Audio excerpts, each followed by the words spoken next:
Today, we'll be taking a look at the drum support roller on this Whirlpool electric dryer.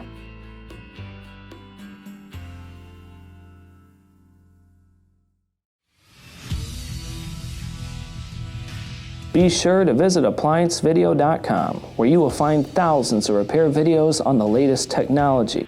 And for a limited time, you can save big on an annual membership and take advantage of all of our premium benefits. ApplianceVideo.com. Do it right the first time. Stop. Before beginning any repair, always be sure to disconnect the power to the appliance. It is also recommended to test the outlet for the proper voltage. You will need the following tools to complete this repair. To begin, I must first remove this panel that has multiple 1/4-inch screws going around the perimeter. Before we remove the last one, I'm going to set my arm here, make sure it doesn't fall, drop it back, and remove the back panel and set it to the side. Now that we have that removed, in order to remove the top, there are 2 small screws, both 1/4 inches, that'll have to be taken off. To the other one on the other side.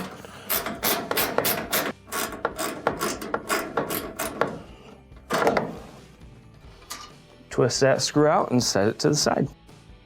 Next, we've returned to the front, and there's a couple of screws on the bottom panel that have to be removed. 4 to be exact, and each one is a 1/4 inch.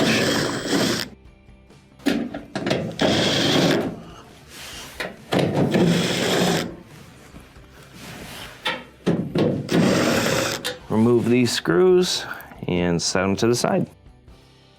Next, we'll move our way up, open the door, and there are 2 Phillips screws that'll need to be taken out.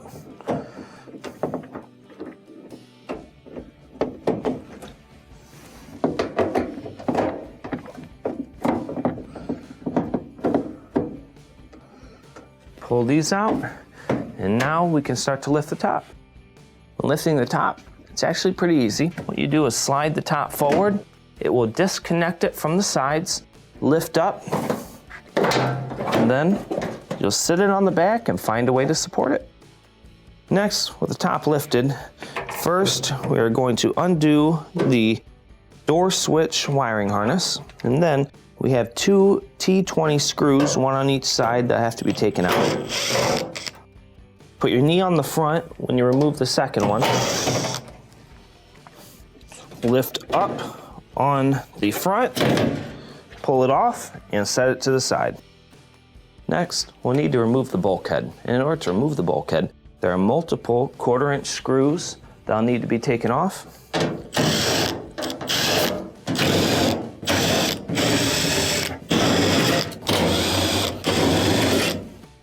We'll set the screws to the side, then disconnect your moisture sensor harness by pinching and separating. And then, to remove the bulkhead, you'll have to lift up, pull out, do the same on the other side, lift up, pull out, lift up on the drum, pull out on the bulkhead, and set it to the side. Now with the bulkhead removed, we need to remove the drum next. In order to do so, we will go underneath the drum. You will find the idler as well as the motor.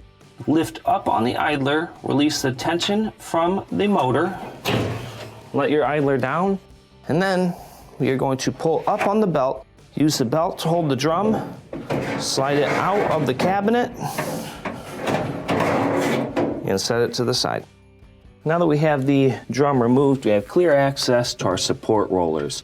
Now there are a total of 4 support rollers on this machine, and the main reason why you need to access one of these is if it's making noise. A lot of times what I'll find is that the roller will not spin freely and will get a flat spot on it, causing noise as it turns. If this is the case, it will need to be replaced.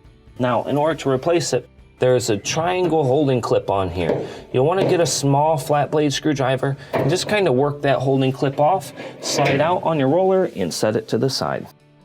When installing your new roller, first, I highly advise if the shaft is dirty to clean it up. We don't want any hair on there or old grease or anything like that, so make sure it's perfectly clean.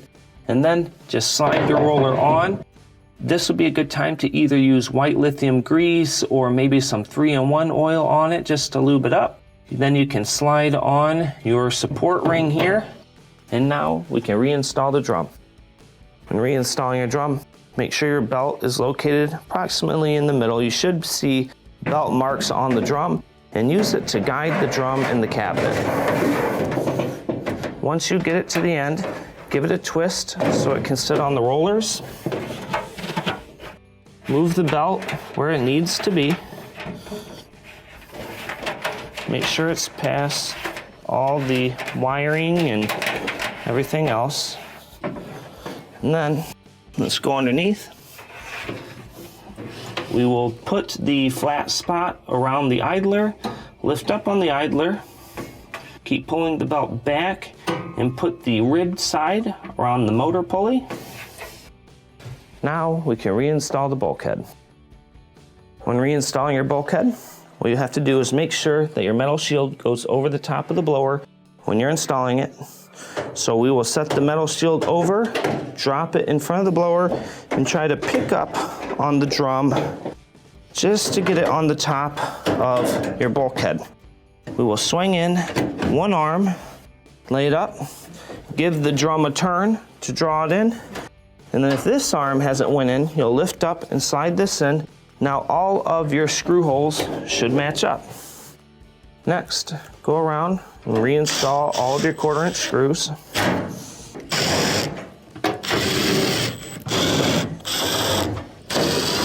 Reinstall our Molex.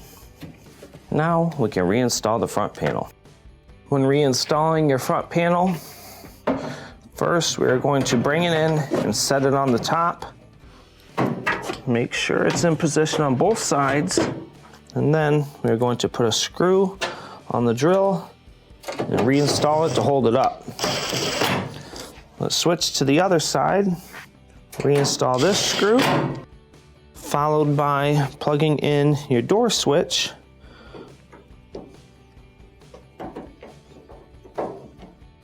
Now we can reinstall the screws below.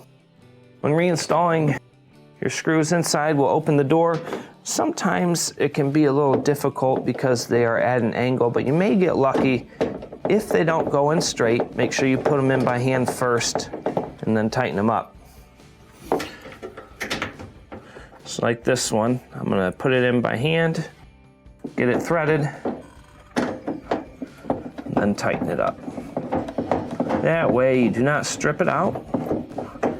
We'll close the door. Next, we'll reinstall the screws on the bottom.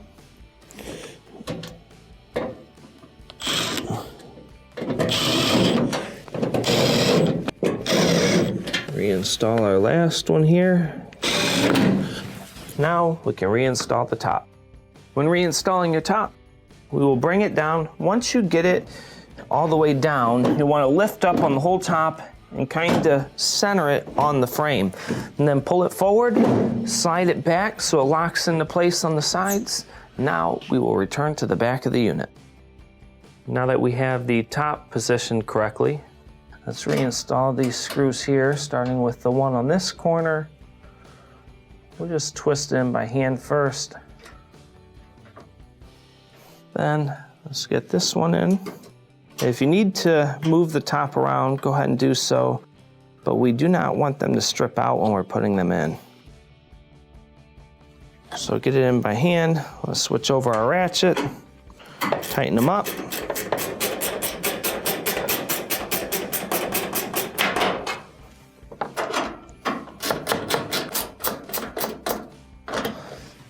Now we can reinstall the back panel. When reinstalling the back panel, first we'll slide our tech manual back under here.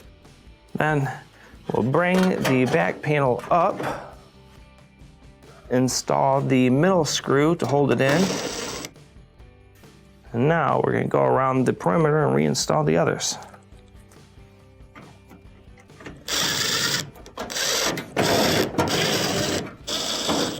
Get our last screw in here. And this will complete your repair.